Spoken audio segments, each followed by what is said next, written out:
Hello, ladies and gentlemen, and welcome to episode 259 of the Fans of Power podcast.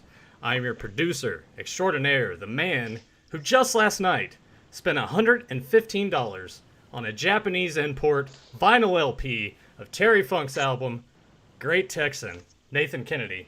And joining us also, right below me on your screen, and to, I guess, would be on the right of your screens. He's kind of to my left. Introducing first, the man who has never beefed in front of a female in his entire life. Tyler, who needs sleeves when you have arms like these? Baker. How true on both those statements there. I don't burp, I don't beef, none of that stuff. It's frankly, I don't think people need to hear what's coming out of my ass or my mouth, and I expect the same from others as well. Well, of course, it's an accident, you know. I don't even do that stuff in front of Nathan. Like, I've known Nathan since high school, and I've just, Nathan doesn't hesitate to let out, stinky, rotten fruit farts from Wendy's and shit like that. But I'm not one to do that kind of thing. And introducing... I'm a man of honor. I'm not down here cutting my promo. Last, and definitely not least, the reigning and defending, parts unknown, mini pot pie, eating contest champion, Joe... Don't call me Hobolo, Amato.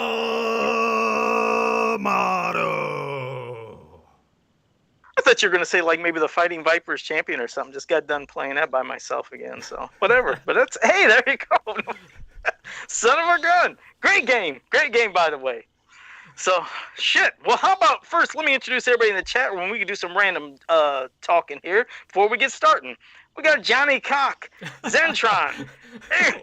I don't know if this is his real name or not, but either way. We are starting off strong with Johnny Cock. Go right there. Johnny Cock, Zentron, Aaron Anderson, Jason Havlick, Zen Brown, Zentron, Adam Gabbard, Andy Yelsey, and Sportimus, Febmon, Gavin the Nerd. Holy shit, I'm sorry, Nathan. You already know what I did, but I'm going to keep going. And Papa Hud 69, Grimbot. And now I think I might have got everybody. And if I miss him, wait, and Thomas Robinson just popped up. Thank you for joining us. And Spider-Rat. I think we got some people that are new here. I don't know if Thomas Robinson has ever been here, but thank you for joining us. Thank you, everybody, for joining us. I know Johnny Cock is new. That sounds like some Attitude Era, it sounds like he'd be feuding with Val Venus or something.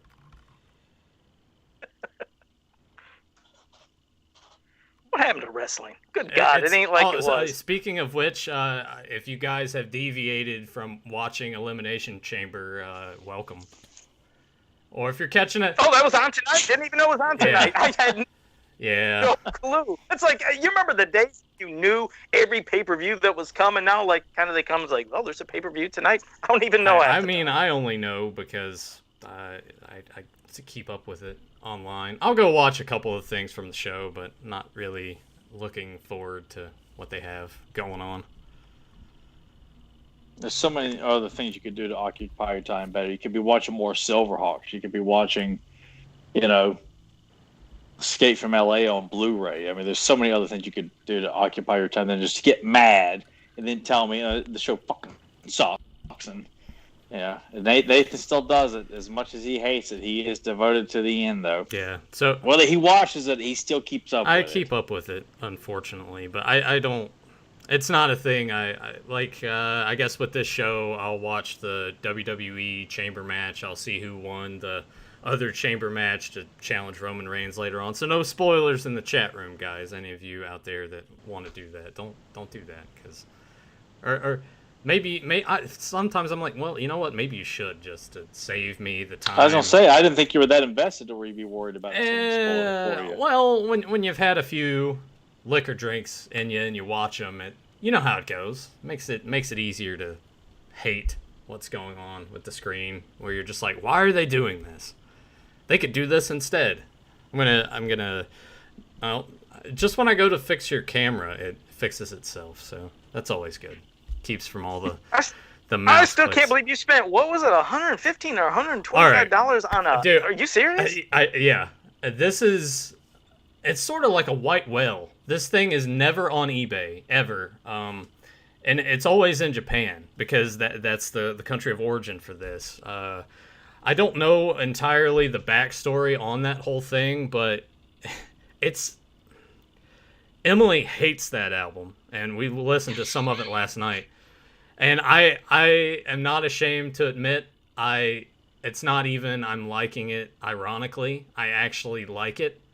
If you know how Terry Funk talks, he sort of sings a little bit. Saying that, like your mother's a whore and stuff No, like that? no, but he does have a song on there called Barbra Streisand's Nose.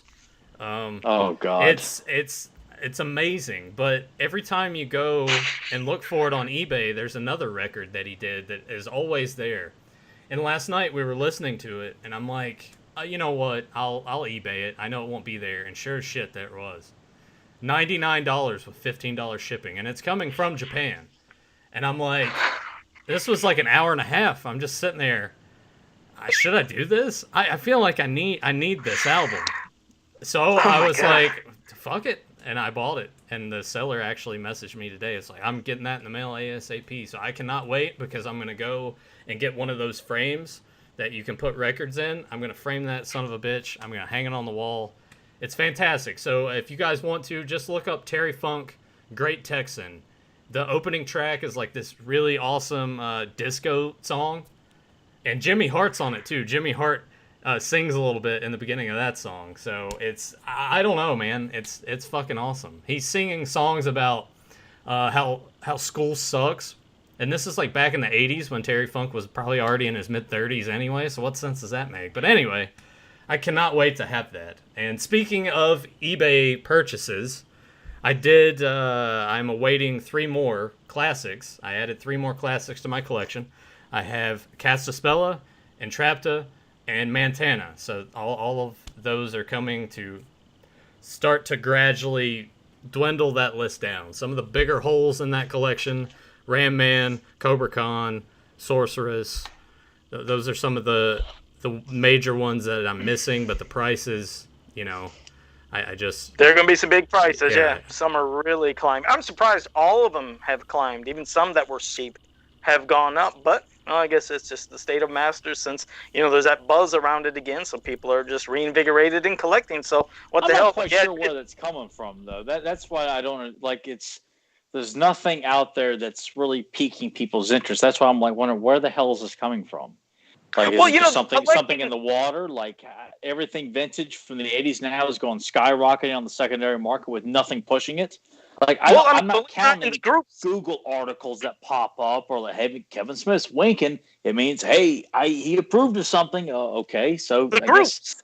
Honestly, for me, Tyler, from what I've seen in the groups, and I know that you completely hate Origins, but Origins has kind of reinvigorated in the groups. People are like, man, I got that. Now I want to start getting some classics. I've seen it a lot, so I guess that's one good thing. I hope, like I said, a lot of the stuff gets better, but what the hell, it has jump-started something. But what's even more bizarre is even the merchandise, things that I didn't think would be high, really high. But the thing is, I always say, if you're seeing some of these activity books, golden books, other things that seem like for some reason people are trying to get super high prices, and you see they're not selling, that nobody is selling them. They're, people are not buying those suckers. Then just don't make offers. Just wait. It'll eventually go down, because I think that somebody's seen one person sell a Sunbird Legacy in almost pristine, beautiful condition, and it went for $150. I'm like, holy fuck.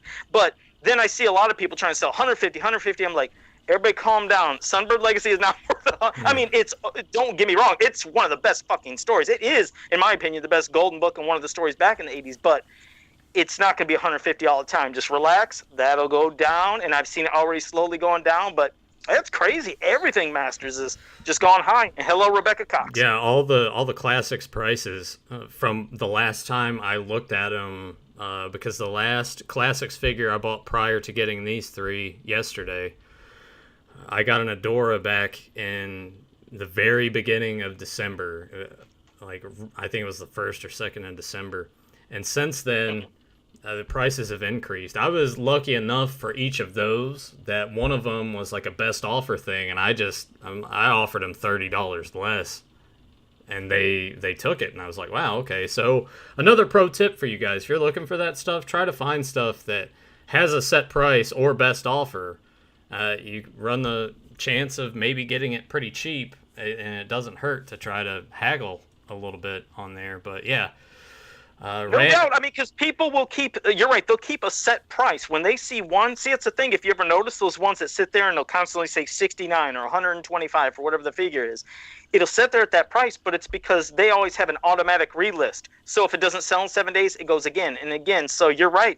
Offer them, like you said, maybe $30, $40 cheaper. You'd be surprised because half of them sit on it saying, "Oh, this has been here too fucking long." Like, yeah, I'll take your offer. So yeah, definitely give some offers. Don't just go for the price you see. Yeah, and Montana was going for about $120, $130, and someone had one on there for, I think it was $85, and I'm like, well, it sucks, but it's $30, $40 cheaper, and I need it, so I went ahead and just clicked on it and got it, but slowly, I'll get there eventually, and once again, I'll throw that out there. I probably need to be more active in these figure groups that sell and everything, but like, I won't try to completely undercut you, but I'm not going to sit there and pay $150. Like, I reserved that for Japanese imports of wrestlers that did records 30 years ago that no one really gave a shit about. And it's a rare item. There you go. Now, I will spend that money on that, but not a Classics figure. And there definitely have prices. No. I was listening. I was giving you I could get a second because I was going to ramble one thing, and that's the thing. I haven't done many Classics customs in a long time because their prices are so high that makes the custom higher. Like Battle Cat, just to let you know, Battle Cat alone, it's insane. $200 to $325 is what just the Classics Battle Cat costs for on eBay. So when people say, "Hey Joe, can you make me a copycat?" I'm like, all right, I'm going to quote you, but you remember, I got to put my time, my effort, my supplies, everything, my sculpting, the painting, you know, I mean, a lot of customizers include, and Rebecca knows what I'm talking about. You got to sculpt, you got to paint, you got to buy the sculpting, you got to buy the paints, all your time that you do putting into it, so that adds up. So some people will buy, but other people are like, man, that's a lot. And I was like, yeah, I can't really do Classics no more. I mean, Origins are going bananas, and Vintage always goes crazy, but Classics, that's a hard sell. I still do them once in a while, but not as many as I used to because that's some high shit. Yeah, it's unfortunate because who am I kidding here? Like, Mattel has any good ideas anyway. But if they were smart, they'd see the demand for all these figures on the secondary market, and to just cancel the line. I mean, why not keep it going with a 4 figures a year subscription or something like that? You know, there's so much to capitalize on. If there is an association with Origins, why everybody on eBay is jacking up the prices for Men on Card Vintage, Men on Card Classics, and Loose Classics. But I also see stuff like Silverhawks and Thundercats has gone up out the ass as well. And there's nothing pushing that. Even before Super 7 announced Silverhawks, they're going to be doing Ultimates line. Silverhawks ass, Thundercats just jumped. I mean, they were always expensive, but holy shit, man! Like Captain Shiner Loose with no weapons, or with his one weapons, are going for like $300. You know, Captain Shiner like around the same price. And like, God, like no more than 6 months ago, you could get them for like under $100. You know. I don't know what's going on with a lot of this stuff. I hadn't even looked up G.I. Joe or anything like that. Transformers is always expensive. But that's why I'm just like, if there is an association with Origins, then, you know, why not provide another option, you know, for the collectors out there? Why does it have to strictly be this? I ain't getting into this all over again, but I just wish there was more to offer. If there is such a demand for this line that was canceled and people are still asking ungodly prices, and people are at times willing to pay those ungodly prices for these characters. You know what's going to happen.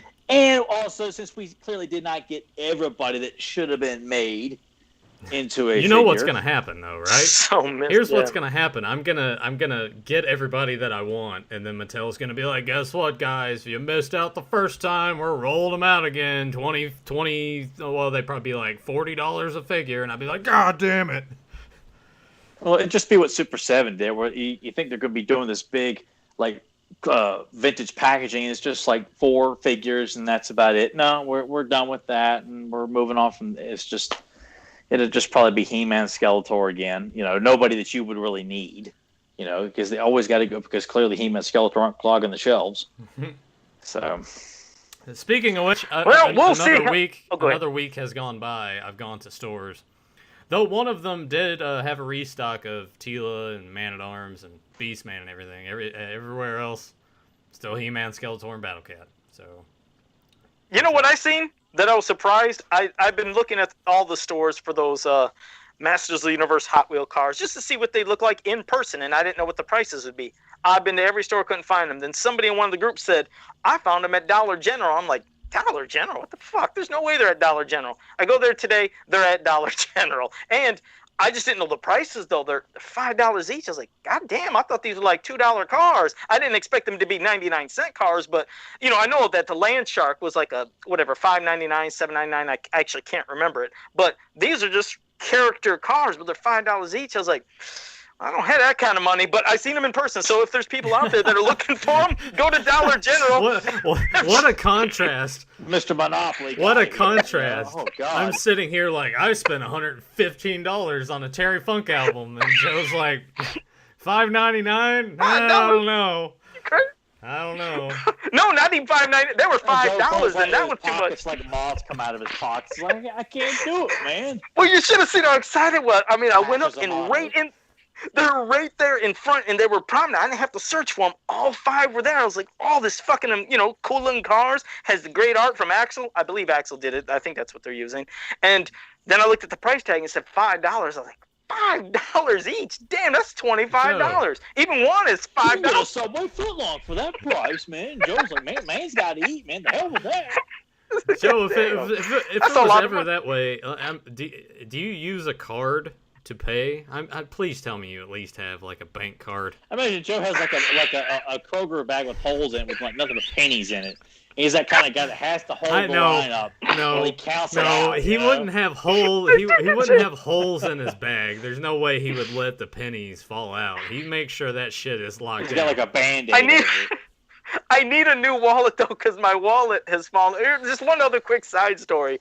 I have a wallet that I've had for about 8 years, and the lining is starting to fall apart. It's like shredding with like the lining of it. But I went to Dollar General and those stores looking for a wallet, and the cheap. Well, do not go to Dollar General to get a fucking wallet. Listen, Joe.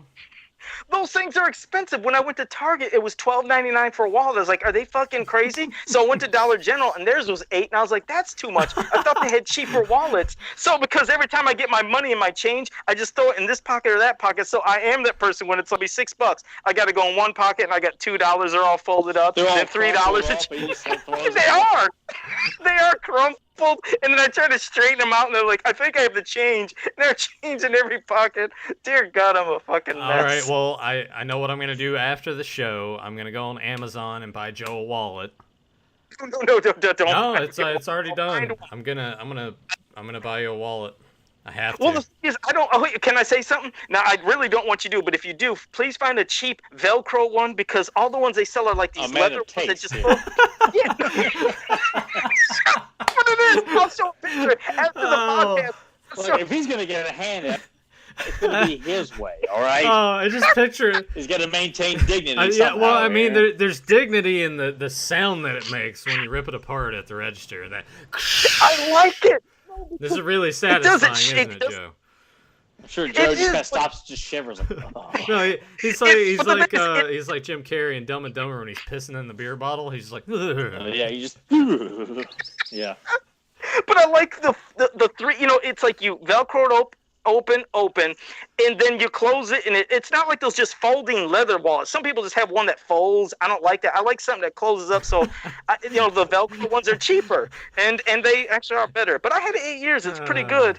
I'll show you a picture in the group after this is over. I'll make sure I'll show you guys. It's a hot mess. So anybody can look. Even here, you guys come on over to the Fans of Power Facebook group and check it out over there. What you should do is take your wallet, since it's all shredded like you said, and then like take a Classics figure and put it against it, like Skeletor damaged it or something like that. You'll get half a million reactions and like 858 comments. It'll be fantastic.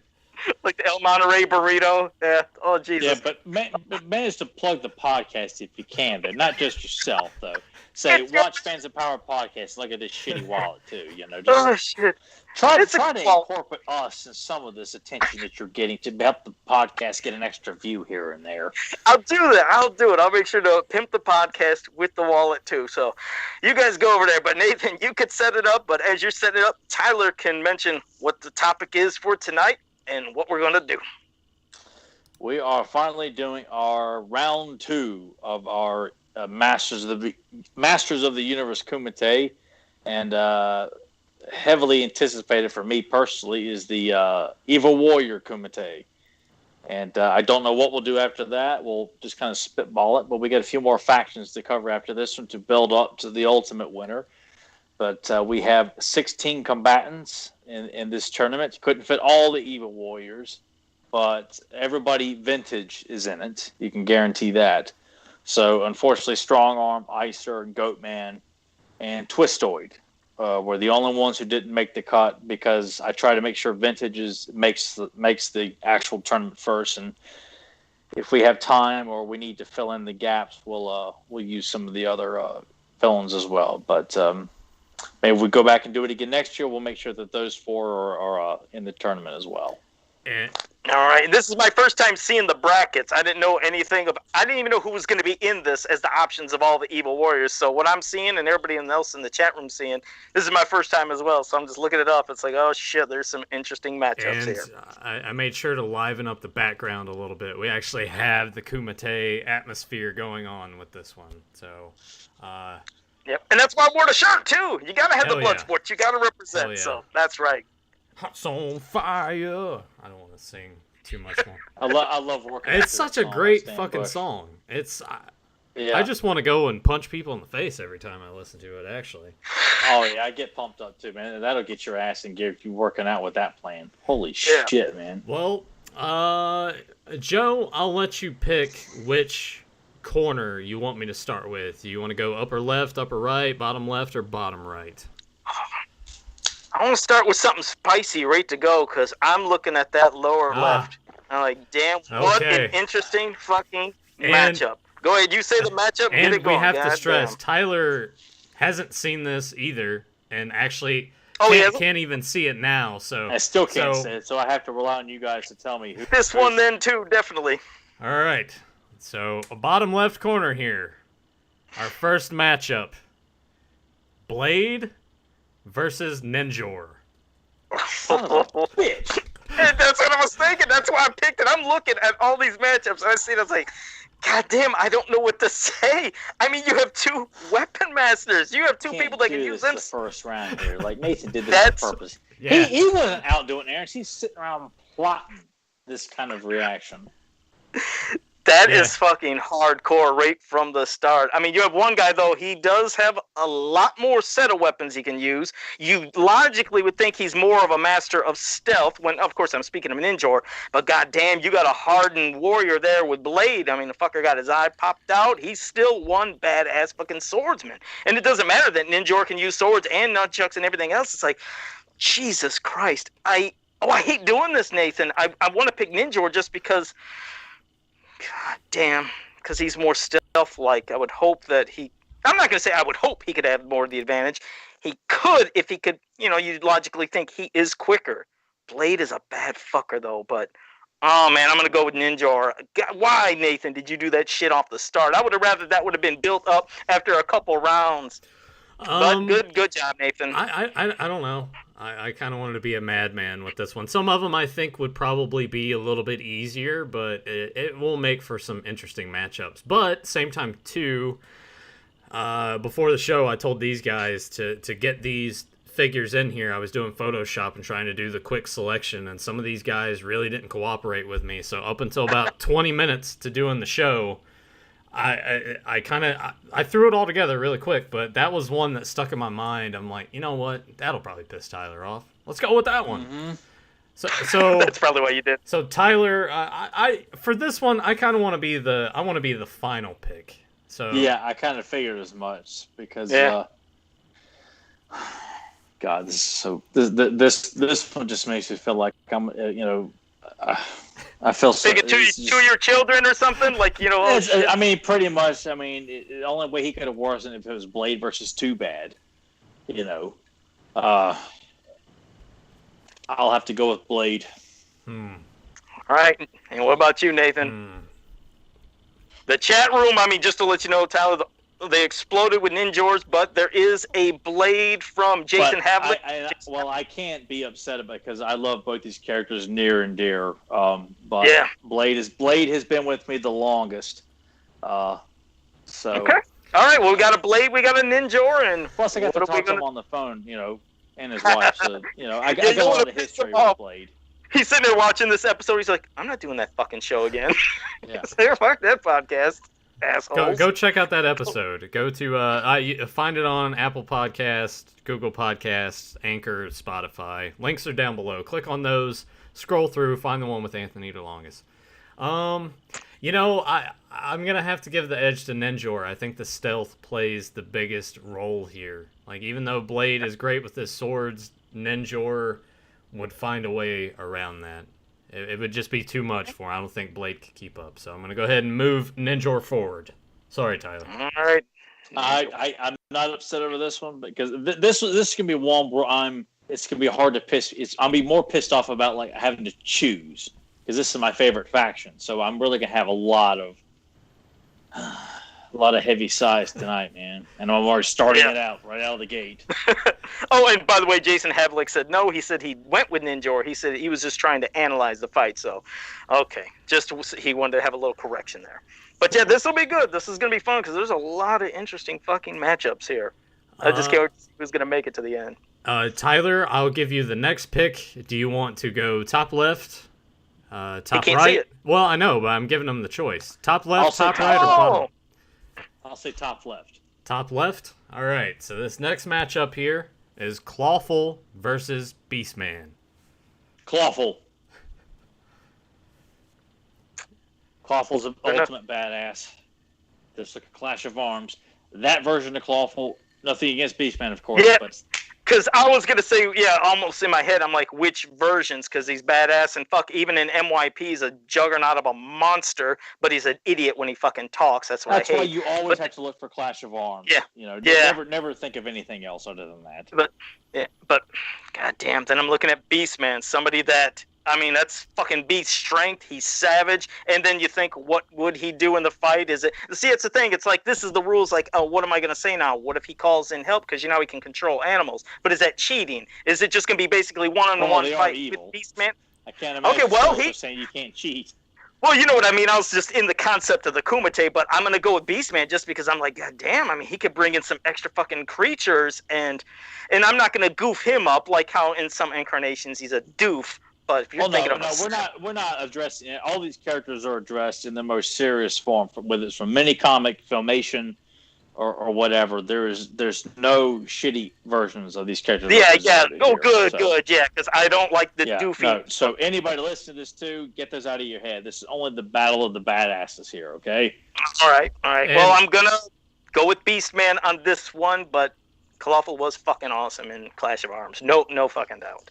And to specify, because Febmon in here was like Evil Lyn and Faker aren't in the tournament, there were some rules kind of in place of like no magic. Magician, yeah. And things of that sort. So that's what we went with. And this is what Tyler picked. You're right, though. I would have had Evil Lyn kicking the shit out of a lot of people. Don't get me wrong, but you're right. With magic, it's like, we'll just leave the magic out. So because most everybody doesn't have magic-based powers and stuff. It's right. Gifts and strengths, and that's what's I mean, the Kumite, no one's Van Damme's not fighting Chong Li with a magic wand or spells or anything like that. This is just hand-to-hand combat or weapon. All right, Nathan. So we are indeed split on this one again. Yes. I see the fight kind of going down a little more with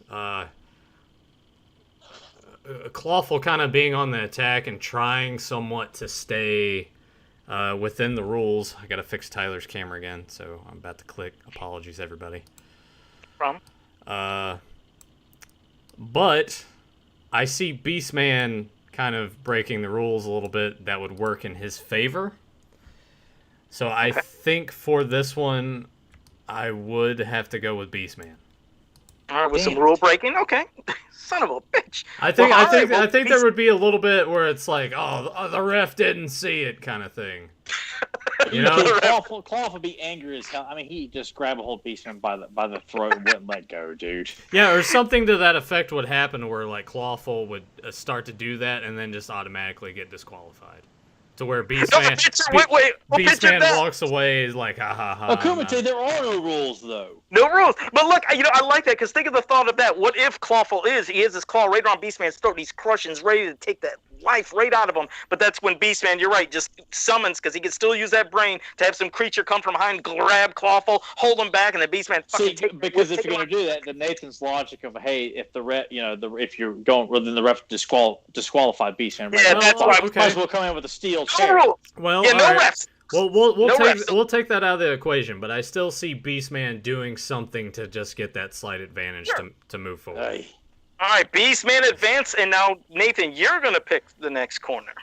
This will be well, one I know who's gonna win, at least I think, but the other ones, well, I don't know. This is different. I'll go bottom right here, and this will be Spikor taking on Triclops. Triclops. I don't want to. Yeah, Triclops for me too. I mean, I don't even think you need to explain, especially if we're going. Not to take away anything from Spikor, but you put Triclops. Especially the bounty hunter Triclops, you aren't gonna fucking get him. No so that's there. cut and dry. I don't even think we need to explain. Triclops advanced. That was so fucking quick. Well, I guess since we won't have anyone, actually this kind of works out pretty good because we can each pick like 3 of the middle ones here. So we'll go with top right, and our final corner quadrant matchup, we have Sarod taking on Trapjaw. Go with Sarod. Battle of the Blasters. Okay.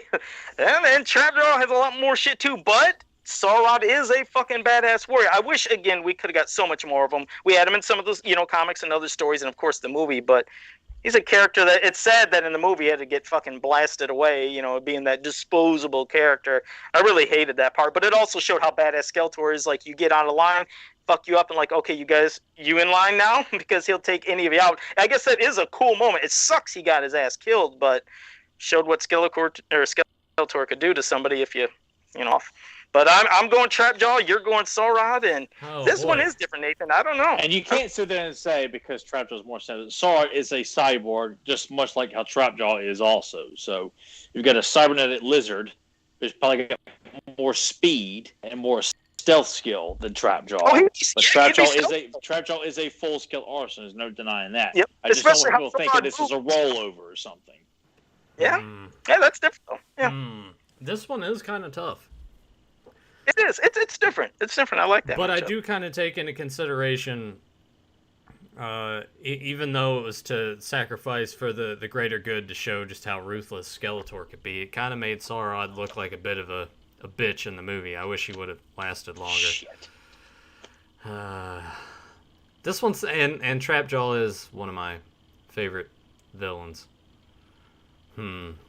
This one is tough. I instinctively want to go with Trapjaw, but there is a part of me that is sort of being pulled the other direction.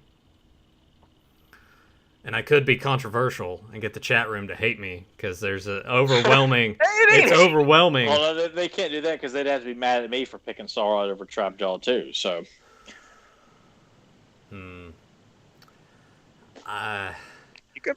If you're feeling Sarod, go for it. I mean, you're right. The chat was saying, but Sarod is different, I think in the grand scheme of things, I think Trapjaw would eke this one out. So we're gonna the last remaining movie character eliminated here in the first round. Trapjaw moves on. I gotta get to my bookie fast because I'm losing all my battles here. Tyler's like, that's easy. He flips the table. He is a gentleman. I'm like a degenerate gambler right now if I was betting on these matches. Well, these next matches, these are definitely different. There might be a lot of similar picks coming up. But after Trapjaw advances, then Nathan, you give the go-ahead and we'll pick the next round. Wait, what'd you say? I was looking at the chat room. What'd you say again, Joe? Sorry. No, I said I said, well, after you move Trap Jaw forward, then we'll pick the next round. Did you want Tyler to go first this time, since I went first last time? Yeah, and here's how we'll break this one down. This will be the middle quadrant. So, Tyler, do you want Middle right side. middle right side? Well, do you want top or bottom? Because we have four. We have top. 4 matchups here in the middle. He's like, go with the top or bottom. Yeah.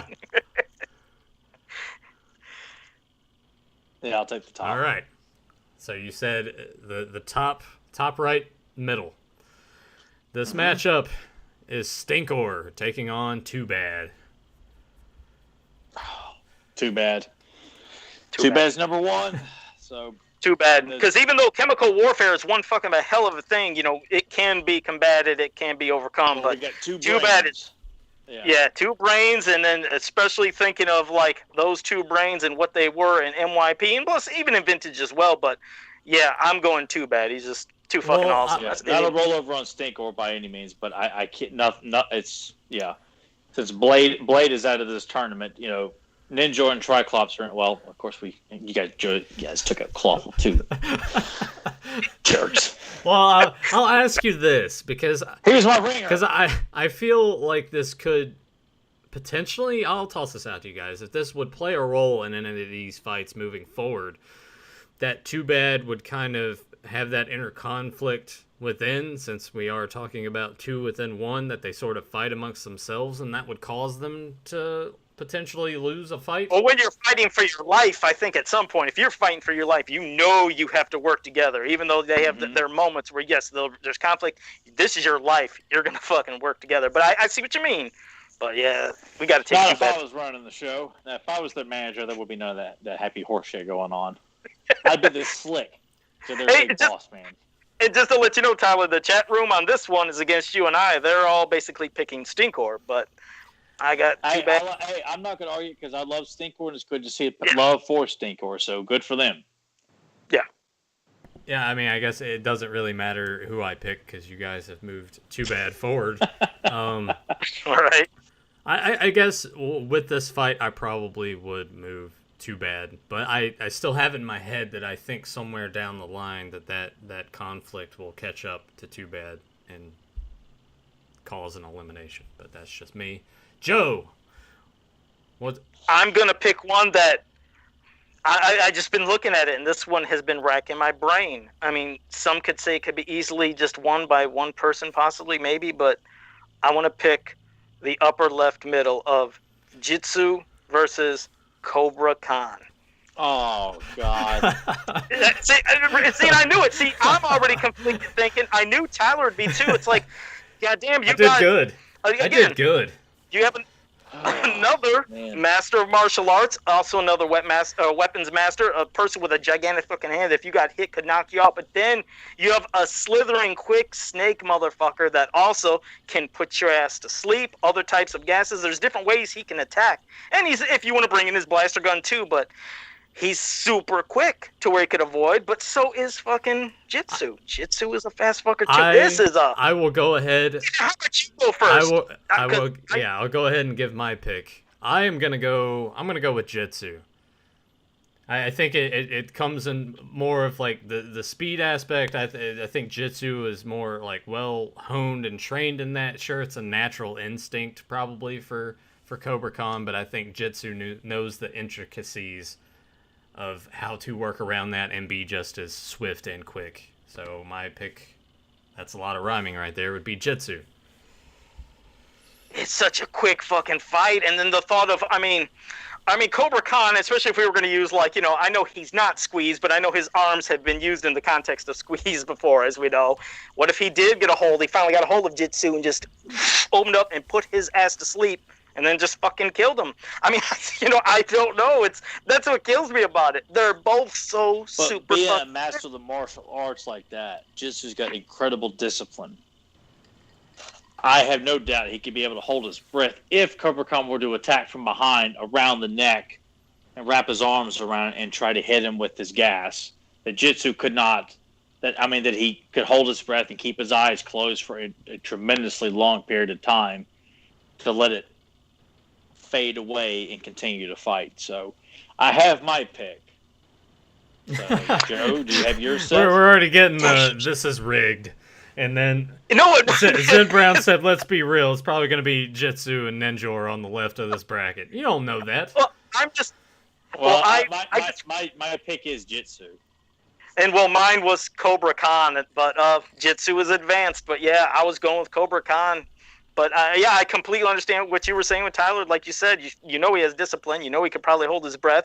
Just you never know in battle. Within grabbing and just squeezing the ever life out of him with his arms, that by holding his breath, what if he just is trying to gasp for breath, and within doing that, he gets knocked out with the sleeping gas. But like you said, I mean, you never know. But he's already advanced. Jitsu advanced. Well, hang on. We'll put a pause on this. If the chat room, specifically Grim 2, can completely change my mind on the whole thing. No. I think we need. Well, I mean, Grim 2 created these characters anyway, so. Well, that's what I'm saying. You know, like, I why think not? That's a bit biased and bring him into the fold. Why not ask the Almighty Creator, right? That's what people do anyway. Always look above. Grim 2, give me the answers, please. So Grim, just open the book of Deucin and. Yeah, I'll give you the opportunity to convince me why you think Cobra Khan should move on over Jitsu. I ain't nothing wrong with Cobra Khan moving on because he's the best of the best. But I have my clear-cut choice is Jitsu because he's just he's unbelievably awesome.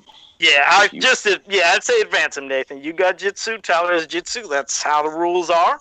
Bam, you put him forward. I mean, if he does convince me, I'll make a switcheroo. Let's say Jitsu gets really hurt and he can't go on, and Cobra Khan's still healthy enough. Was that Grim 2's explanation? Oh, he gets real hurt, and Cobra Khan just No, he did say something. Yeah, back problems. Okay. Oh shit! All right, so put him forward, Nathan. But he did well. There's some things Grim's saying, but it's just stuff I said. I mean, he was saying things I said as well. So, well, put him forward, Nathan. I already moved him. Oh, you did? Yeah. Oh, I forgot. I'm a 30-second delayer. So I guess this last middle fight will be my pick. I'll go ahead and pick the left bottom here. This next matchup is Merman taking on Scareglow.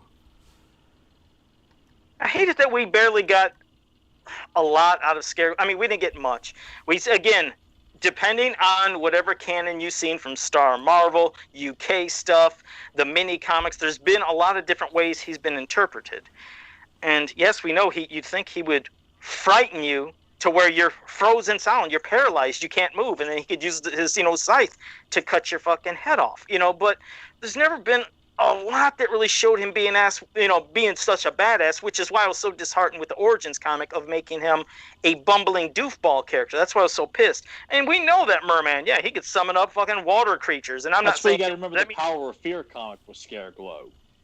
Yeah, at least I guess one badass interpretation. Yeah, yes. But yeah, and not like the stupid Scareglows from the classics fucking canons or whatever. There's a race of Scareglows.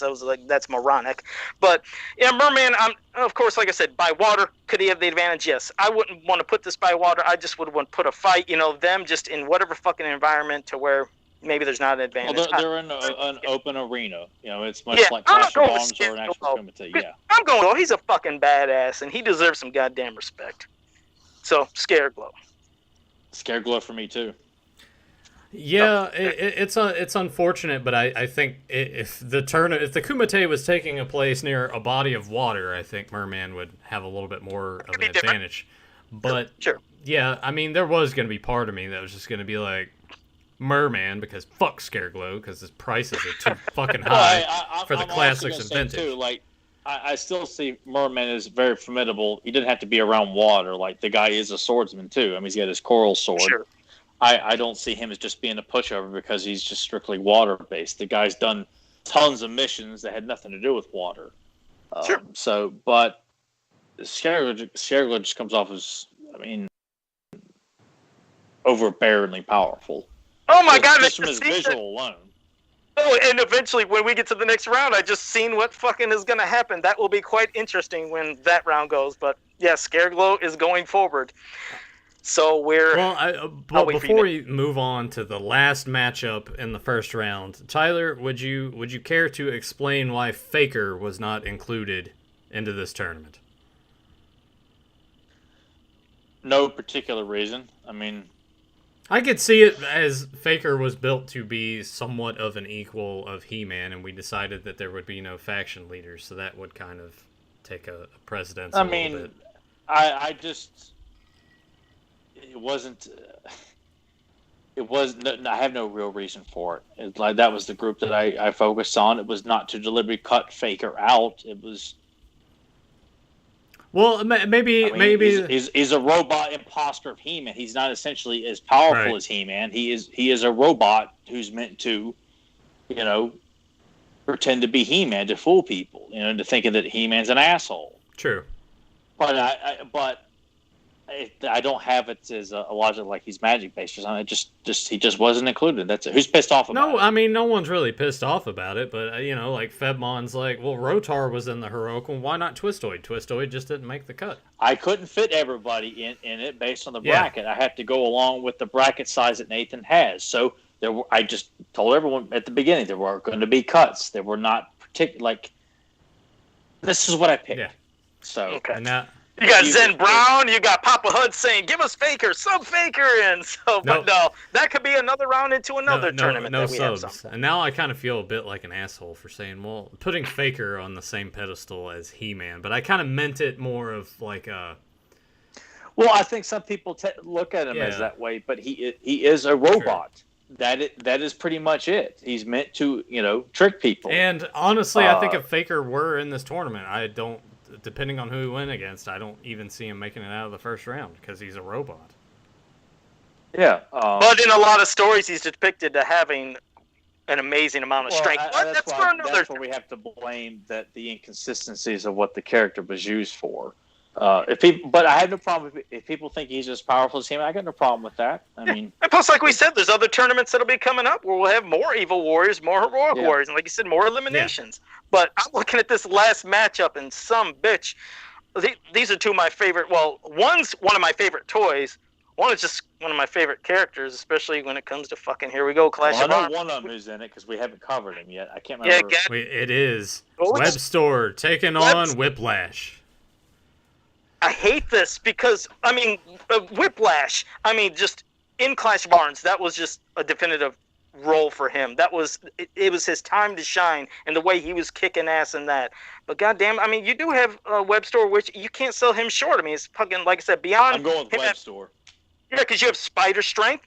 If you're going to go with NYP stuff with extra appendages, he's got a grappling hook he can wrap you up in. He does have a laser blast of a gun. He's a fucking half spider creature man, which can do some crazy shit. That's why I feel like you just describing it to emphasizes my point of like Web Store is like Spider-Man.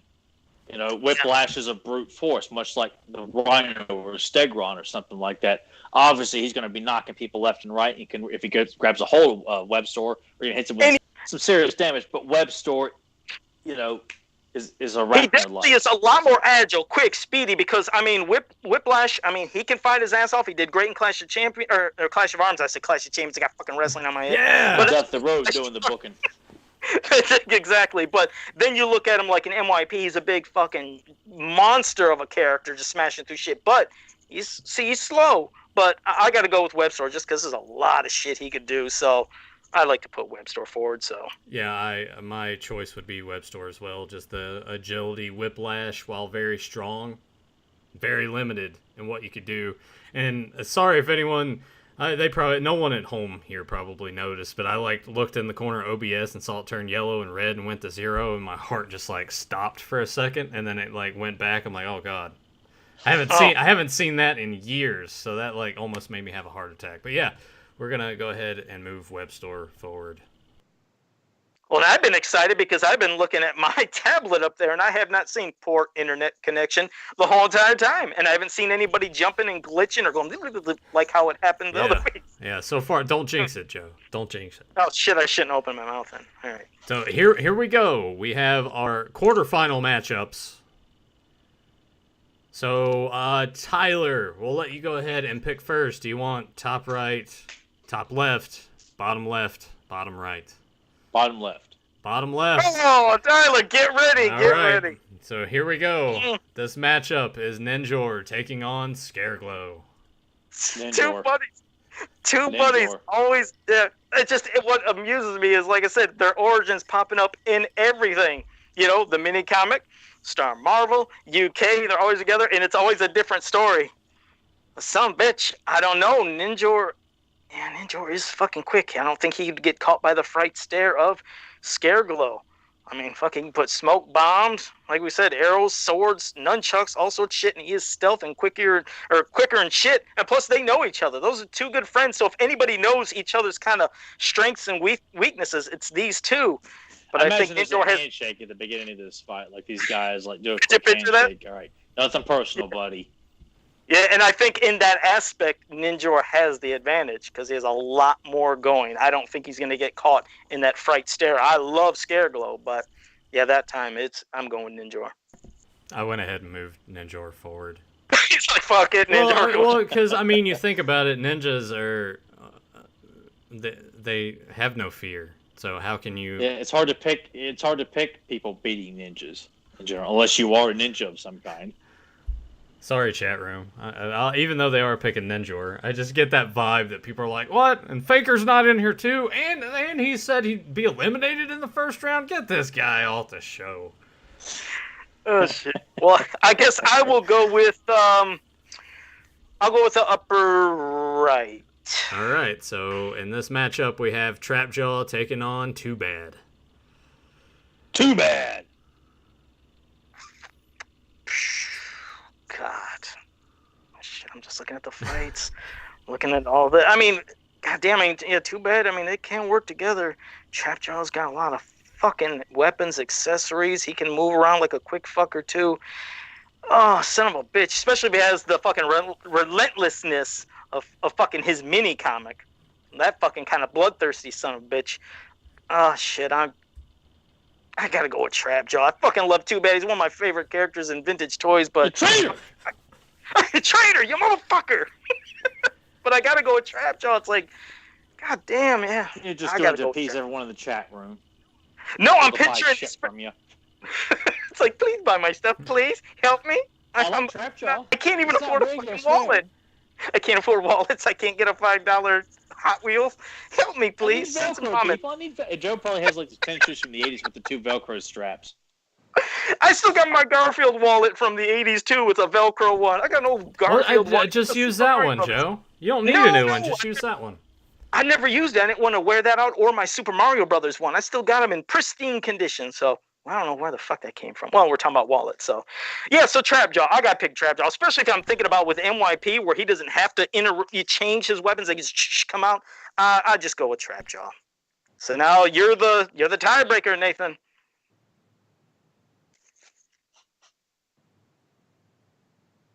Did we lose Nathan? I have no idea. Oh, yeah, sorry, the mic was muted. I thought it was unmuted. I made sure I checked it, but it was muted. I thought your OBS took a shit, and I was like, oh, fuck. No. If OBS took a shit, you guys wouldn't even be here either. You'd just be talking to each other. Then I'm going to go take a shit. Well, you might have to, because I'm going to go ahead and pick Trapjaw. I think this would be the case. I tell you, you people in there bitch in the chat room, believe me, if this thing was rigged, we would not be going in this direction. So I don't want to hear any of your old bullshit. Oh my god, you picked this guy over that guy? I just... One more bad pick, and Tyler's going to take the earbuds off, and he's just out. We're just going to see this podcast is over. I leave the house. I just think that Too Bad would get in his own way. Like they would fight amongst themselves, and that would be the turning. That would turn the tide. I think Trapjaw would be able to take advantage of that and move forward. Okay. All right. Well, all right. Now I'm gonna quit the podcast. I'm gonna do it now. Now you're pick Nathan. Give myself a noose. Just end it right now.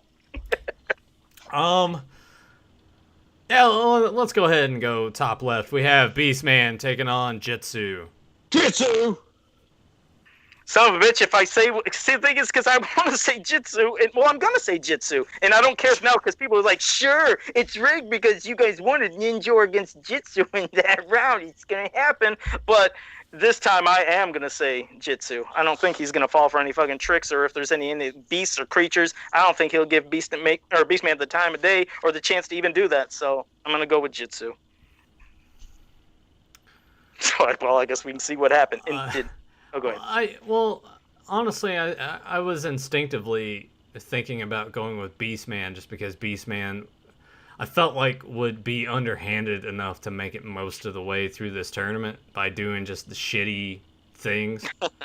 Yeah. And moving on, or, you know, if Skeletor is up here in the center part with all the judges and watching, like, he would do, like, either pay Jitsu off or something like that to be like, hey, go ahead and throw this. We need Beastman to kind of move on. Like, my mind kind of goes in, like, that cinematic aspect of, like, there'd be some fuckery going on in this Kumite at some point. But we find out who paid him off. As Skeletor's like, it was me. Pulls down his hood. It was me, Jitsu. It was me all along. Yeah. So once again, sorry in the chat room. It's not rigged, because if it was rigged, I think I would have worked it in a different way to where some of Tyler's picks probably would have made it out of the first round. Yeah, a lot of my picks have not made it. So yeah, I don't, you guys, But that's the beauty of it, because when we revisit this at the beginning of next year, like we said, like once the new year turns over, we'll add in some characters that miss a cut this time, and we'll change matchups up, make sure that maybe Ninjor and Jitsu, maybe one of them's not in the tournament. Maybe one's on this side and one's on the other side. Make them meet. Well, we'll have 5 other villains that didn't make it into this one, including Faker. So we'll just pull. Also, again, we don't know who's picking what, but I think I see what's going to happen here. At least in my head, I think I can see maybe the final matchup. I might be wrong, but I have a good feeling about it. Maybe. So, our last matchup, Triclops and Webstore, and I got to go with Triclops. Oh, God! Come on, Tyler, you have a chance to completely go against the grain and change the entire outcome of this tournament. Because I see, there you go. It's because even though Webstore has a lot of shit in his quick, fucking Triclops, I could see him slashing through any of the fucking grappling hook weapons. He has blasters that he could use too, see things coming. I just see him winning that fight. Both super quick, but yeah, Triclops, you're right. I think he's got that one. Well, you know what? Well, there's part of me, it's like, what if we just changed up the finals completely? No. Keep it as is, because I see something good happening here. I know, at least in my mind. These guys can see everything. I can't. I'm not even. I don't have anything memorized. Like I can't even remember who's on what side. I have a gut feeling who I think, at least in my head, who should be in this final two, and it would be one hell of a fucking fight. But well, here we go. We're going to the left. We got Jitsu and Ninjor, and I'm taking Ninjor this time. They're both, martial arts masters. They're both fast, but I think Jitsu. I'm taking Ninjor. I just think he might have the slight advantage, but that's my choice. Go ahead, Nathan. Now you're the tiebreaker. I honestly, on this one, I really don't enjoy being in this position. Doesn't it suck? Because it's so yeah. This one kind of sucks, and I'm sort of curious what's gonna happen here once the chat room catches up to us on the delay. Because I'm gonna kind of. Oh, there's a delay. Well, yeah, there's always a delay, Joe. It's that little bit of time. Oh. So we can stretch this one out just a tad, because honestly, with this one, I don't really know who to pick. And there's part of me that almost wants to defer it to the chat room, but I don't know if I should. Yeah, because, so far, they would make it like it's Ninjor, and I wouldn't want that. It's not fair. Like I said, I think you pick whatever's in your heart.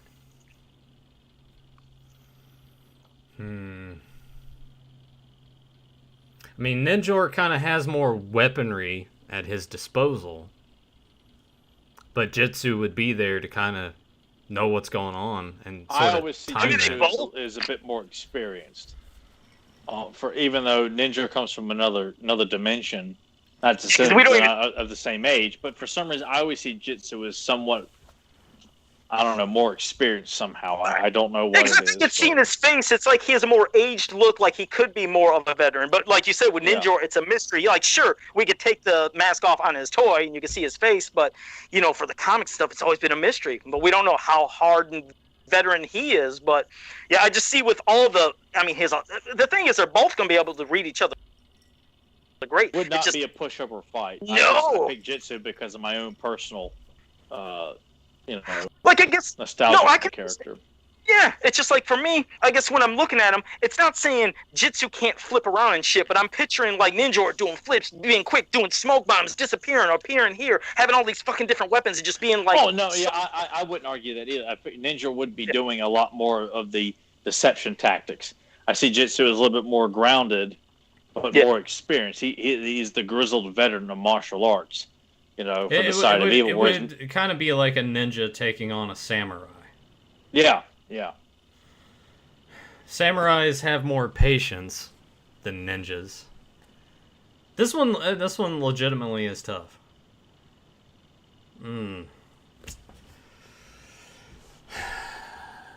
It's like, do we take the age and the but patience? We really don't know. Well, that's the thing. We don't even know the age of Ninjor and his patience. We kind of don't know, but it's a toss-up. It really is. I mean, there's not really a loser here. They're both fucking awesome. Whoever you pick, I guess it doesn't matter. They're both great. Yeah, I can't be upset over if Ninjor advances or Jitsu. Like it's no.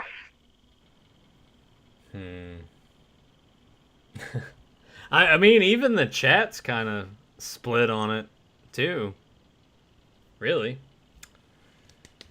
Damn. Should I just like rock paper scissor it or something? Like have Tyler pick a number between 1 and 10, and whichever one's closest. No, you pick it. Be a man.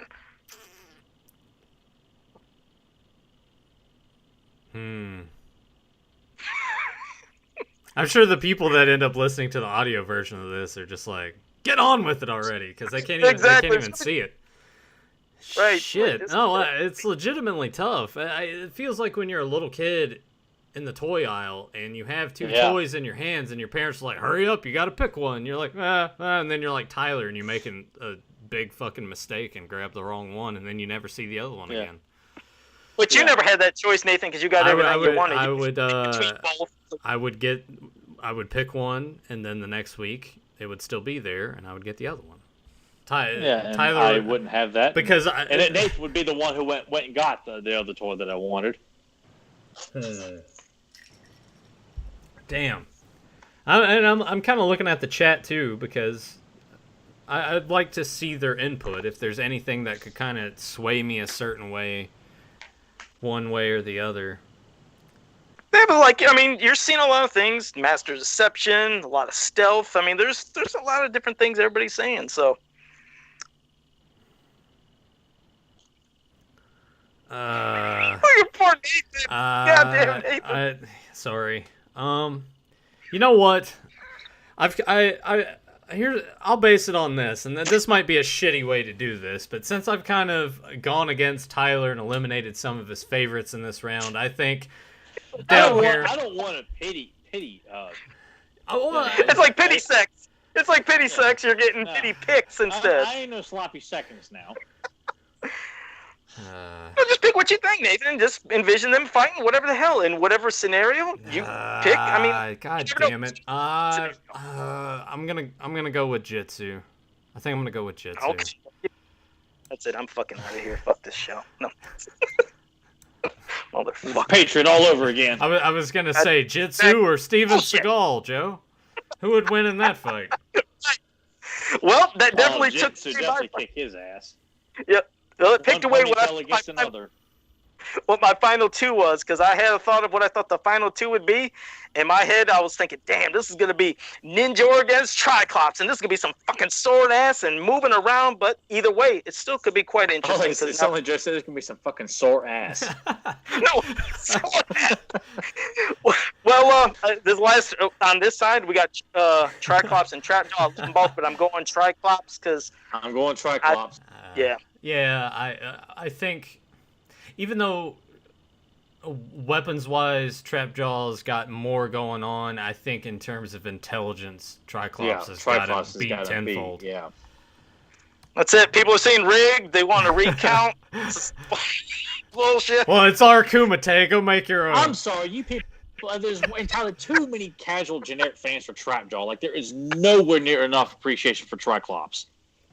You know, I don't get you people. No, they meant the rig with Jitsu and Ninjor. Why is that rigged? I don't understand that. There was gonna be part of me that was gonna switch it up to where the finals could have. I don't know. I could have switched it up and did Ninjor versus Trapjaw and Jitsu versus But we're getting it here in the finals. Jitsu versus Triclops. Well, just to let you know, before in the other round with Trapjaw and Triclops, Tyler, everybody picked Triclops on that. Okay, now we got Triclops and Jitsu, and I'm going with the one I want to. Oh, no, I was gonna say honestly, the way that it's set up here on the screen, where it's like the swords are in the opposite hands and they're standing beside each other right here, it makes for a pretty cool visual. That's cool. That is a cool little picture. I'll be honest. That is a cool bracket picture for the finals. And God, this is so good. You got some. I know sword masters, but I mean, Triclops does, to extents for certain, cannons. He can blast stuff out of his eyes as well and see attacks. I just see him as always he's like the ultimate fucking bounty hunter fighter. And Jitsu is just you're right. He's a hardened veteran and he's a fucking master of martial arts. But I'm going with Triclops. I'm going Triclops. God, Triclops is my favorite of the Fab Five evil warriors too. I'm gonna say Jitsu. Great. Okay. Great. There we go, back. I figured that this 20 minutes. At least. Yeah, but honestly, whoever Nathan chooses, I'm not upset because I love both these guys. To have one of these two represent the Evil Warriors faction, like I've won. I'm like, hell yeah! I'd be happier that these two made it. If Triclops wins, great. If Jitsu wins, great. I have no qualms at all who emerges victorious to represent Skeletor. Awesome. Yeah, I mean, they're both awesome. And just for people who are and those who are listening, like on iTunes or Apple or wherever the fuck it is, go make a sandwich, come back in 20 minutes, and then you'll probably hear what Nathan has to say. Go ahead, Nathan. Part of me did deliberately pick Jitsu also, that way Nathan would have to. Yeah. I like it. Well, first and foremost, I'd like to give a big fuck you to Joe on that one. I got to fix Tyler's camera again, so I'm gonna mute my microphone to do that really quick. Okay. Joe is a dick. He really is. I can't, man. We really burned through this tournament. This went by a lot faster than I thought it would. But you know what's funny though? It lasted quite a long time. It's already 10:15. So we've been doing this. It's lasted a while. Especially with fucking Nathan. Yeah. I don't think he heard. It was like piss and shit breaks. Oh yeah, matches. Yeah. Oh, once again, that's Joe. That's strike two.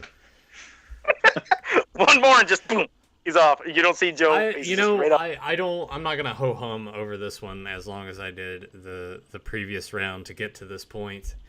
This would be a very tough and hard fought battle. It would be very cinematic and it'd be kind of amazing to watch. But I'm gonna think, as Tyler's there we go, his camera fixed itself again, that very narrow margin. But I am gonna go with our winner of the Evil Warrior Kumite, Triclops. I think he just ekes it out enough to where he's the man. All right. Bravo, man. Put him in big bold right in the middle. But no, yeah, that was fucking fun. Like I said, I didn't know who was going to be in this tournament. I didn't know how things were going to be set up, and I enjoyed that one. I really liked it. I like the heroic ones too, but this one got Cyclone and Triclops are survivors right now. So we got to get to the Snake Man. Yeah, the Snake Man, the Great Rebellion. Yep. And so that's 5 factions, so we need 6. So we might have to go with something from New Adventures, or maybe one off. Throw in the off characters, or there you go. I like that. Didn't make it like put like Ice. Icer, Mask, Chakotay, putting other characters out there. I'd like that. The one-off. What do you want to call them? Loners. Yeah, no, we'll call them the Outsiders. Oh, yeah, there you go. Okay. Yeah, like that. Yeah, the villains that are not associated with any faction. That will do that. Then we get Mask, Chakotay, Negator. Kothos. We could do. I don't know. Provis. He was just like a generic character. We could come up with enough to fill in the gaps there. Yeah, that's not a problem. But we cannot put in Shigoro. What we could do is we could even like one side or mix up where we've got like Huntara, who was a one-shot hero. We could throw General Sunder in there. We could throw along with Shikoti, Mass, Negator. The one-offs could be good and evil, like however you want to interpret them. Yeah. Okay. Yeah. The one-offs character tournament. One-off Kumite. Right now we have our 6 individual Kumites leading up to the grand finale. Match of survival. And for the people that will wonder, like I said, we will not put Shigoro because that is not fair. If there's one-on-one fight, that's a bit too much. Yeah, so no Shigoro. Shigoro will not be in that. But I liked it. This one was fun. I like the heroic ones, but I kind of enjoyed this one more for this tournament. This was a blast. Yeah. I will say I think the Snake Man was going to be pretty short because it's such a small faction. That is going to be quick. But the Horde's going to be a lot of fun, I think. Yeah. A little more flavor to that. So, but now for the chat room, if you guys had anything you wanted to ask us, whether it's from the comics, cartoons, mini comics, or just anything outside of Masters of the Universe, you can pop it up in the chat room right now, and we'll get to those questions. And is there anything, Nathan, that you want to read? Any questions or comments from any last week's episodes or something that you wanted to get? Or I will need to pull that up real quick. I will do that. Tyler's bored. He's ready to go to bed. No, I'm sorry, but when we're done, I'm out. I gotta go sleep. I had an early start today, man, so my body is telling me. But I'm savoring all the questions we do and all that stuff. But once we're done, I'm out. And what is Grimbot referring to, Nathan? He says, Nathan, unleash the pick. What the fuck is this going to be about? Nathan picking his nose. I'm sorry to laugh. I love how Nathan's just. Yeah, it just catches me off guard because I'm just whatever. But yeah, I know what he's talking about. I had to cover my eye holes. Okay, go ahead. Momentarily, I'll get that up here. There wasn't much last week in the way of questions with our episode per se. It was just more opinions on their thoughts on what we heard audio-wise last week, and we don't really need to delve in that too much. There was a comment on episode 238. This is 3 days ago. I haven't read this either, so this episode should have been named. You mean Huh? Oh, I'm sorry. Go ahead. What? You said 238? Yeah, 238. So this is 20 episodes ago. But this is from Sean Scavarna.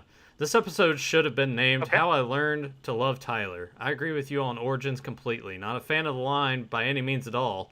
With how much I keep getting inundated with photos and news about the line, it really wears me out to see how many are excited for it when Classics is still the king of the hill for the Masters lines to date.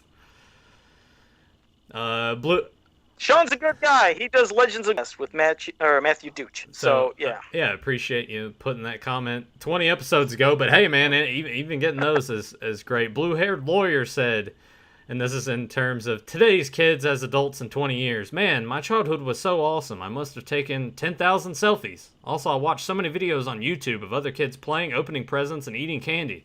It was so much fun. Did somebody say TikTok? Yeah, that's in regards of last week when we were talking about how when we were kids and now we're adults and we talk about things we liked when we were growing up. I was like, what the hell are kids nowadays going to talk about when they grow up, since they don't play with figures, use their imaginations, watch anything? I was like, anyway. But thank you, that blue-haired lawyer. Thank you for that. That's why we have to make sure that we at least give the kids today the option, or at least, hey, look at these badasses here, not to turn them into vaginas before they get out of elementary school. All right. Was there any other questions, or did you want me to go to the chat, Nathan? You can go ahead and start going to the chat. I did put up the picture that Deucin did. This is Joe playing one of his video games, and his date is just very bummed out and annoyed that he's playing video games. She's not buying into that whole, hey, we can play Fighting Vipers on Sega Saturn and see what happens.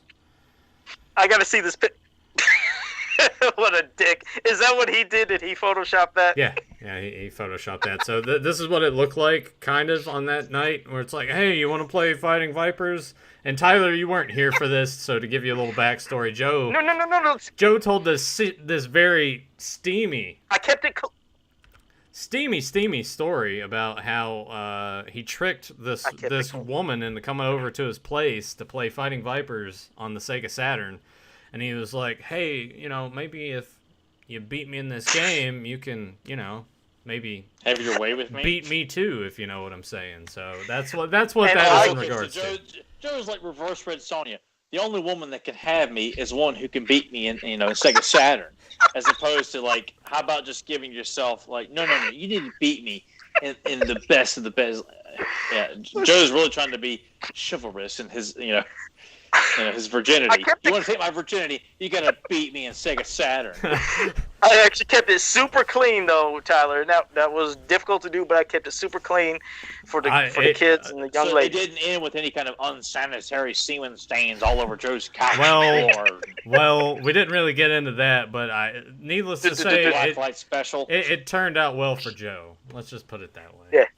It was good, but all right. Well, let's get to the question. She quit and went home, and Joe was like, "You bunch of losers! Son of a bitch!" The professional here, and then grabs his nuts and says, "Nice fucking model." Honk honk. Got some Beetlejuice going on. All right. Hey, Joe knew that quote. How about that one? Hey, we both got it. There you go. Joe and I know that one. All right. Sportimus says, question. What do you think of the latest wave announcement for Origins? Now, I don't think they showed the pictures, but I think they announced, was it the Goddess? 2-pack. Buzzsaw Hordak, they showed the 2-pack. And I'm surprised. Like, I don't know what canon and what they're trying to go at, because it doesn't seem like Filmation is really getting any acknowledgement. Mattel has no idea. They don't know why they're here anyway. I'll admit it. I'm going to get them. I'll get them. I think it's cool that they did that, but we didn't see pictures of the other stuff they announced. But you knew they were coming. You knew we were going to get Buzzsaw Hordak. Eventually we get Hurricane Hordak. Isn't that kind of insulting, though, to people who were devoted to this line, though, that they're already putting out variants? We joked about how they were probably going to do it because they're like Super 7. They just love to, I'm surprised there's not like a whole bunch of glow-in-the-dark options as well to keep throwing out there. But to already throw out a variant Hordak in the cheapest variant of Hordak that they're throwing out there already. He's probably the most polarizing, I think, from what I've seen in communities. When people will see Buzzsaw Hordak, I remember everybody would say, eh. As a kid, I even thought, But admittedly, I did love the gimmick of popping back his on the cape. And that the gimmick's cool. It was cool, but he looks just like Hordak. Yeah, it's a very cheap way of using the same damn figure literally, with very, very little, changes made to it this early on in the line.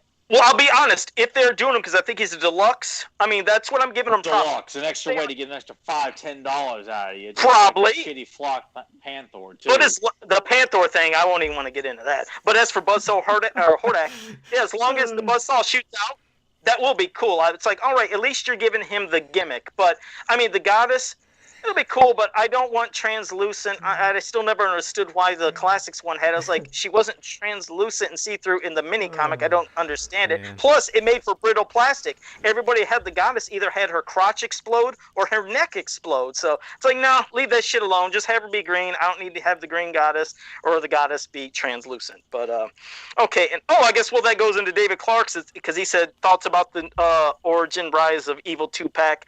He said, do you want more 2000X Origins figures?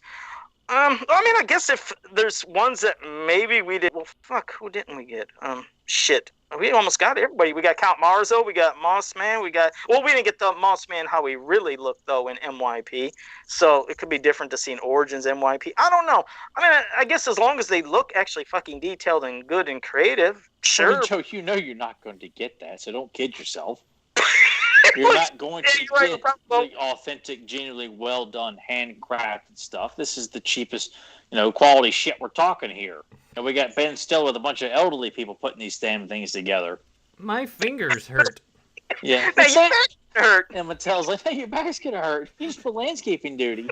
Right. You know this is what's going on, Mattel. Yeah. Aaron Anderson says, Tyler commented that kids don't play with figures, which is true.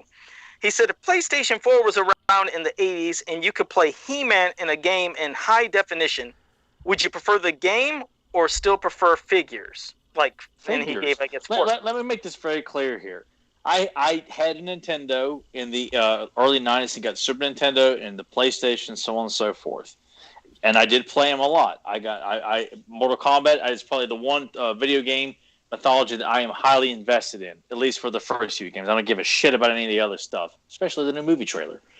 But I always went back to playing with action figures. I can't say I spent more time playing video games. I was still just as excited about He-Man, Thundercats, Turtles, and G.I. Joe, Bionic 6, Brave Star, all through the 90s as well. Like, yes, I was really into playing. I mean, even with Nathan, like, you know, playing Battlefront and SmackDown. Still love doing that. I still love playing vintage video games like X-Men and Spider-Man and arcade and stuff like that. But action figures is always going to be my first love.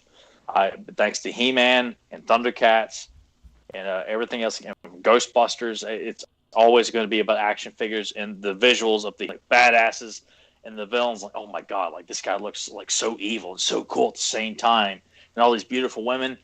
It's always going to be that, you know. It's I always would pick action figures over video games any day. I don't care what you throw at me. I will always pick action figures. Yeah, I would if there was more. Oh, go ahead. Well, no, I was gonna say, like, he was asking if it was PS4, so we're talking like a super immersive, like a way better graphics. It's a 60-hour game. You think if that was back then, that it would have changed the perception of playing with action figures? No, I don't think so. I mean, because even I don't look at today's games as anything impressive. Like, even when I see trailers for throwing Ninja Turtles into Injustice or whatever that DC game was a while back, it may look cool, but it did not make me want to go out and buy a system to play it. Right. You know, it just doesn't impress me because everything is. I feel like everyone's so quick to beat this and move on to the next thing. There's nothing that comes out today that has the lasting impression that the games that we grew up on, that we still keep going back and they keep reselling in various versions or downloadable content on current game systems like Final Fight, X-Men, Turtles in Time, Super Mario World, Super Mario Brothers 3. We still keep going back to those because they had a bigger impression on us than the current stuff today. Everyone's so quick to move on to the next one. Well, I beat that. Let's move on to the next one. Oh, look, download content. Move on to the next one. It's not leaving an impression on any of us here. You know how disheartened I was with my nephew when, because, you know, a lot of kids that like He-Man and stuff right now, a lot of it, of course, their parents are trying to get them into that and they'll like it. And sometimes it works, sometimes it doesn't. But as for my nephew, I remember when the MYP cartoon came out in the 2000 X figures and even Robots in Disguise cartoon and figures, I was trying to get him into those.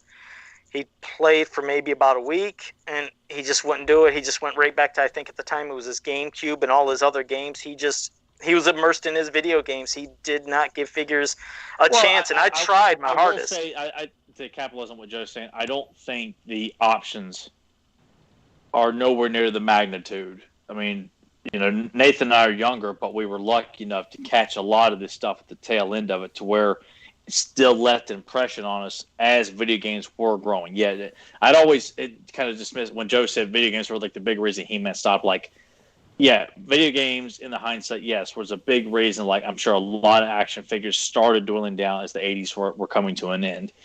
But, I mean, you look all through the 90s, the kids that grew up during that decade, totally sucked back then.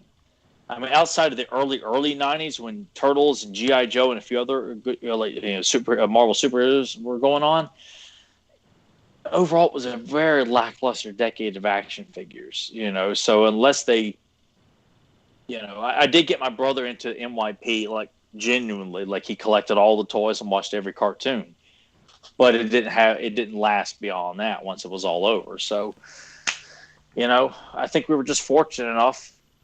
I'm sure there are some kids that can appreciate. I think my nephew, you know, can appreciate some stuff like He-Man and Thundercats to a certain degree. I haven't got to see it a lot, but I'm going to stop rambling here. All right. Well, Nathan, you had something to say, or do you want to get to another question? Go ahead and get to another question.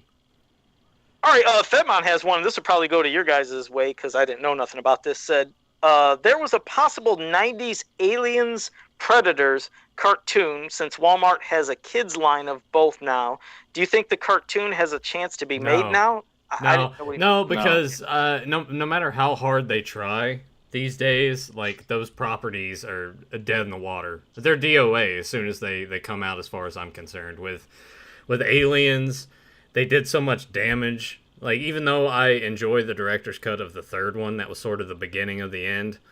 I love Alien 3. I don't care Oh what yeah, anyone no, says. but That movie is highly underappreciated and underrated. But still, that was the beginning of the end for the franchise. You had Resurrection, which sucked balls, and then down the line, they're like, "Oh, we're gonna do Prometheus, and it's about space cum, and there's no xenomorphs in here. Don't worry about it. It's space cum." And then, well, sure as shit, they're like, "It's about Piece of shit it's about xenomorphs." And then you get the Alien Covenant, and that movie almost put me to sleep. I think my review for that, when I sent it to Tyler, was like, "What the fuck is Ridley Scott doing?" So that's dead. The Predator franchise, honestly, never really didn't get to. I'm surprised they didn't run that in the ground more like they did with Aliens. Like, Predator 1 is a perfect film. 2 is an amazing film. Oh, underappreciated too.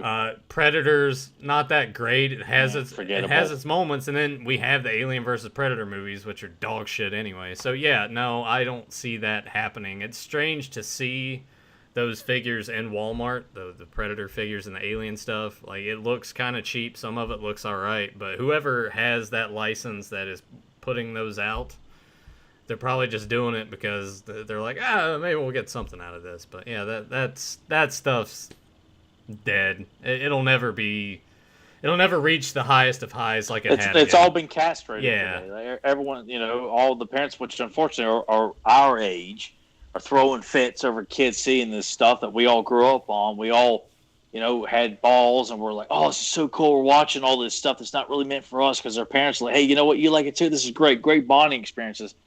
We're not doing that anymore. We're trying to, everyone's got to find some shit to vent about. Yeah. Or our children today are so damn fragile. Yeah.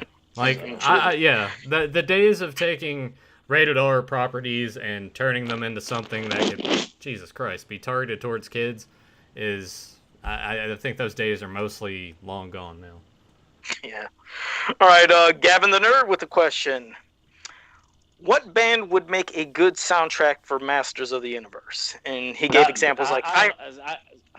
Well, here, I was going to say what he said, then I'll give a context. But he said Iron Maiden, Metallica, Queen, Danzig, I don't know who that is, Ronnie Dio. He said, thanks for another bodacious episode. As for me, I don't like the thought of any rock bands doing anything for Masters. It just feels, for me, out of place. I'd rather some just great fucking epic fantasy, but good kind of action feel. Rock, and I'm not putting down rock music. I'm not saying that. It's just, okay, for example, I remember the preview of Jason X, which a lot of people hated. I like Jason X.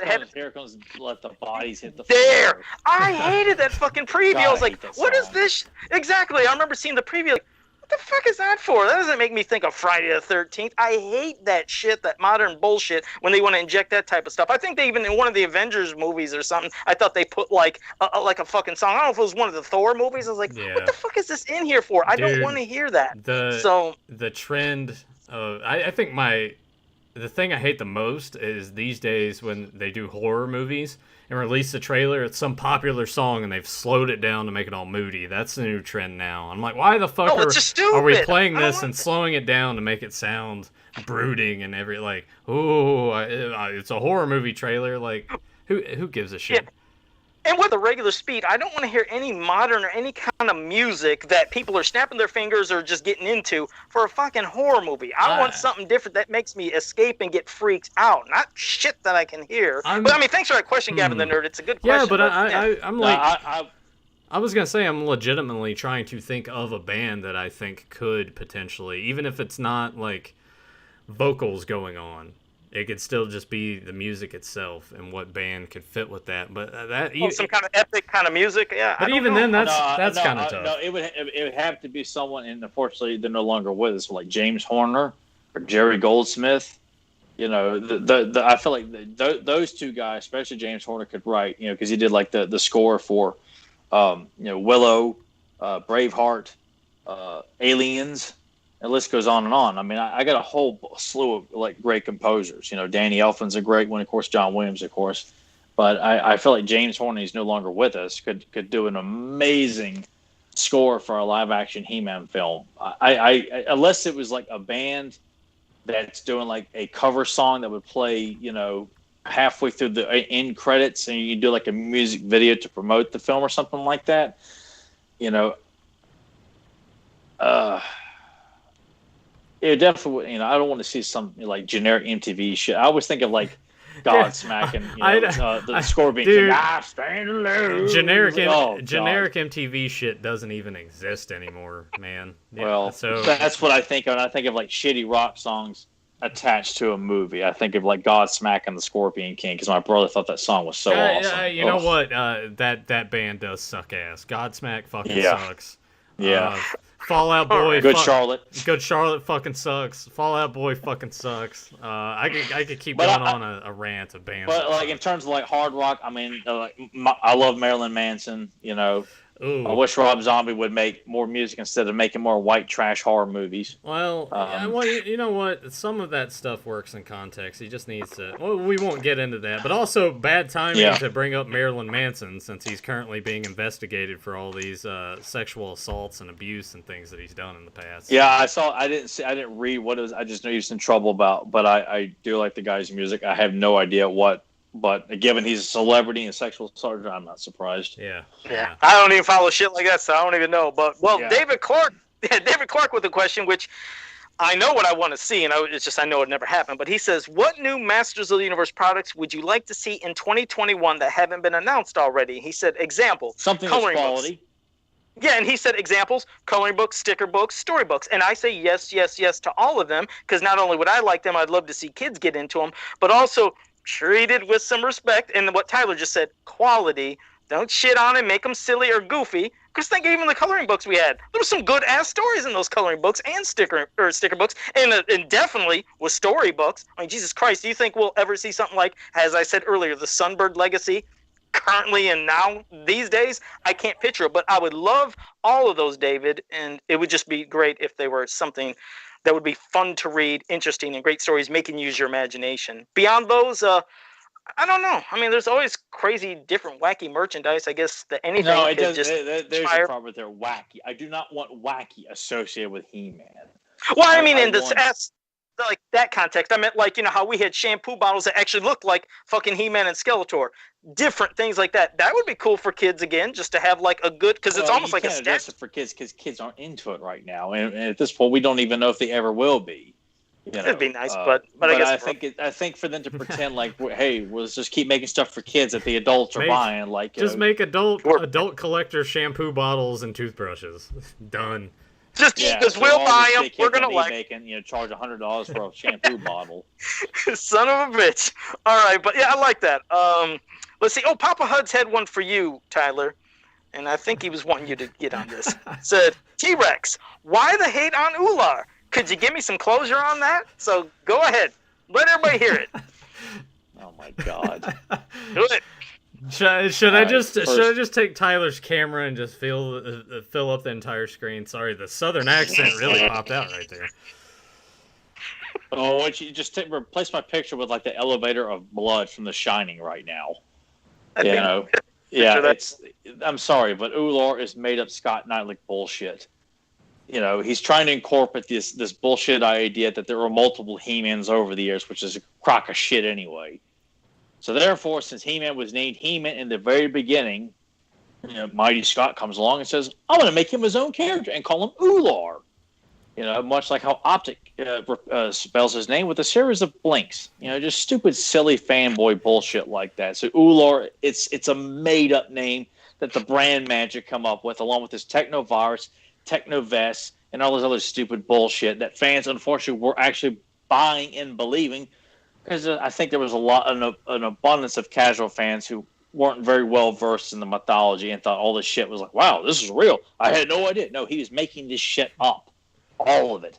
Ular came from the brain of Scott Knightley because he thought it'd be a brilliant idea to have Jungle He-Man, which is just He-Man from the very first mini-comic in a loincloth, who was named He-Man in the mini-comic. You know, just stupid bullshit that you would find on some asshole's computer back in the late 90s.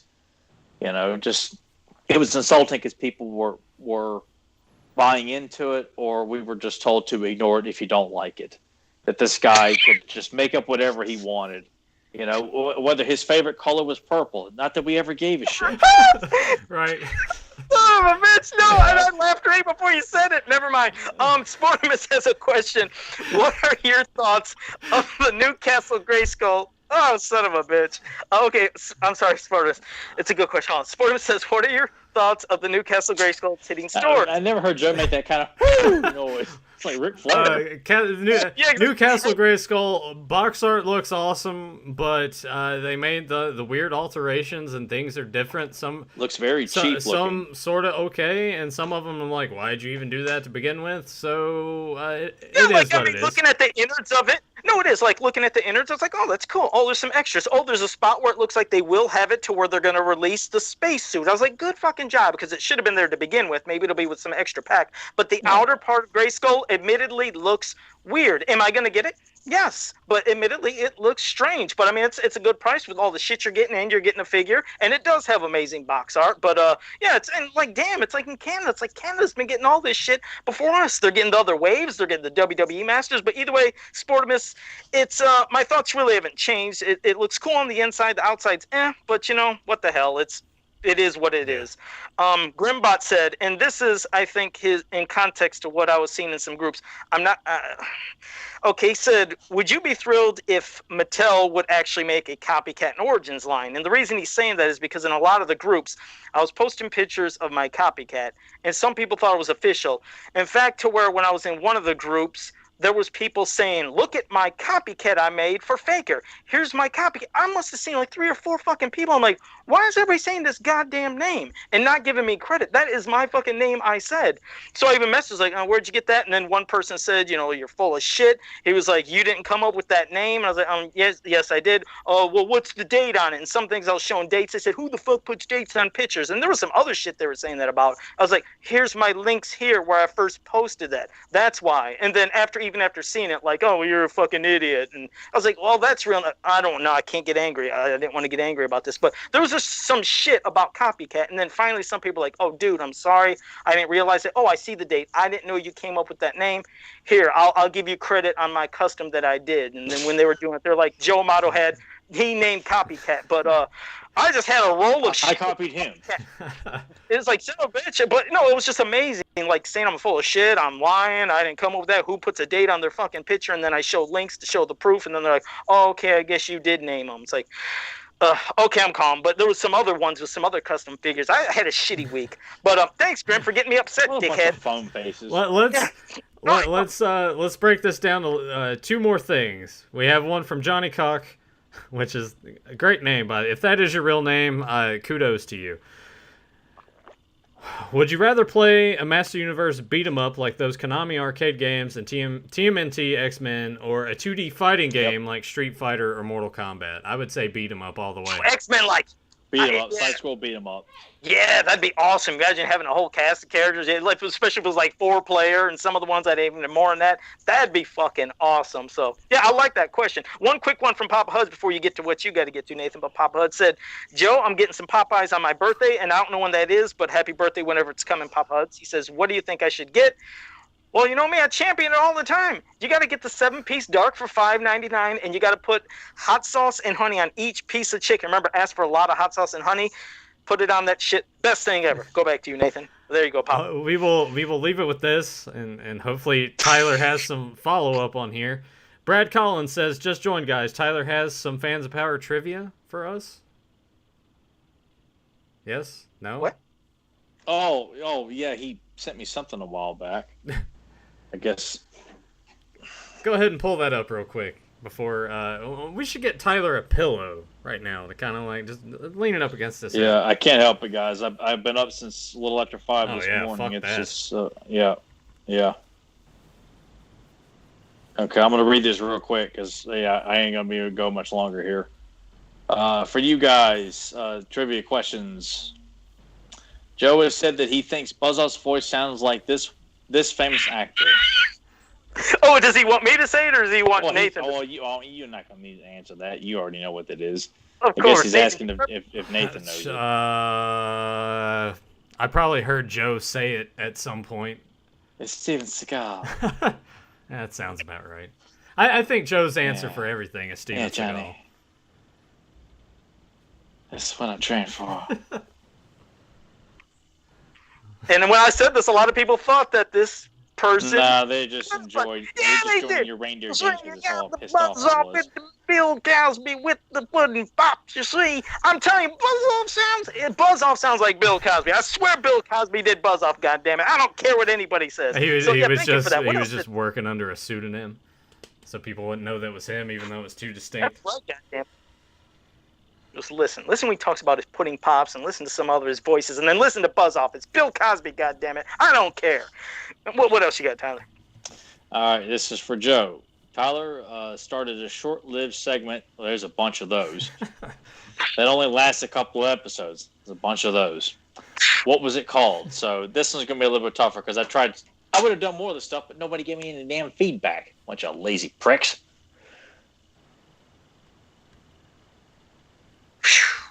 Fuck, short-lived segment. God damn, you're right. You did different ones at times, and I don't remember repeating. Yeah, with the intention of doing them more, but, that's what happens when people don't respond. You get crickets. Yeah, because I thought you had even a title for when you said it, that it was going to be something specific. Son of a bitch. No, sorry, Brad. My memory is absolute mushed shit, so I don't know. What was it? God damn it. Unsolved mysteries. Oh, yeah, because didn't I do some photoshopping for something with an unsolved mystery? Because you said you thought it would be a good thing to have the unsolved mysteries of it? Yeah, I really had this, thought idea with, like Photoshop Robert Stack into it or something like that, and nobody cared. Yeah, because I think the only other one I remember is, didn't you have Chris Hansen or something? Or you had me do Chris Hansen or something? Yeah, or I had, even Joe Photoshopped, Chris Hansen catching Skeletor, and nobody cared. Like, no one understood what it was or what. Right. So. Oh, shit. Okay. Well, that's the last thing you had to say? Because we could probably wrap it up after that then, because I know you're tired and it's almost 11 let's go ahead and wrap it up. Yeah. All right. Well, guys, it was a blast. We enjoyed having you here. And if you are new to this channel, make sure you like, subscribe. I can't even fucking talk. Share and ring that bell so you can always be notified when we go live. And until next time, have a powerful day. You're busted. You're not a virgin. I'm gonna. I don't know, Nathan. I'm gonna guess this just because I feel like he's trying to trick me into being like, well, you just watched it. I'm gonna say 48 hours. No, Nathan hasn't watched this. I've never watched it. No, you have. I know you haven't watched it recently. Can I get a hint? It's a Stallone film. Last Action Hero? Oh, what? That's an Arnold movie, Joe. Get the fuck out of here. Oh, wait, shit. He sees Sylvester Stallone. He probably thinks he got Steven Seagal on his shirt. Son of a bitch. That's it. Let me take this off. I'm out of here. So it's a Stallone movie. Wait a second. Hold on. Can I save face?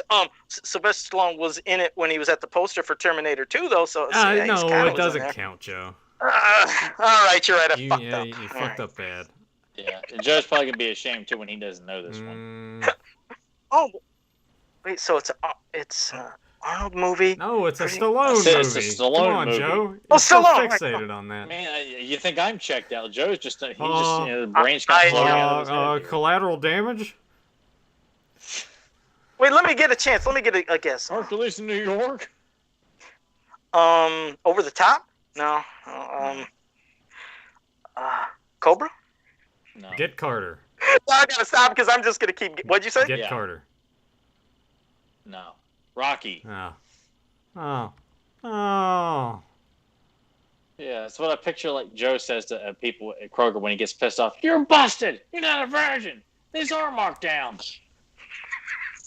God damn, I don't even remember the quote from Rocky. That's terrible. That's what Young says when he's yelling at an agent. You're busted. You're not a virgin. Oh, Jesus Christ. Okay. Well, there you go. All right, you got me. And JSP, just to let you know, he usually gets them all. He says, stop or my mom will shoot. God, I haven't seen all Yeah, that movie. I cut that off I as a haven't kid. either. We rented it, and I like walked out of the room and went back to my room. Yeah, I rented it thinking it was gonna be great. I'm like, I'm Yeah. bored. That was bad. All right, see you guys next time.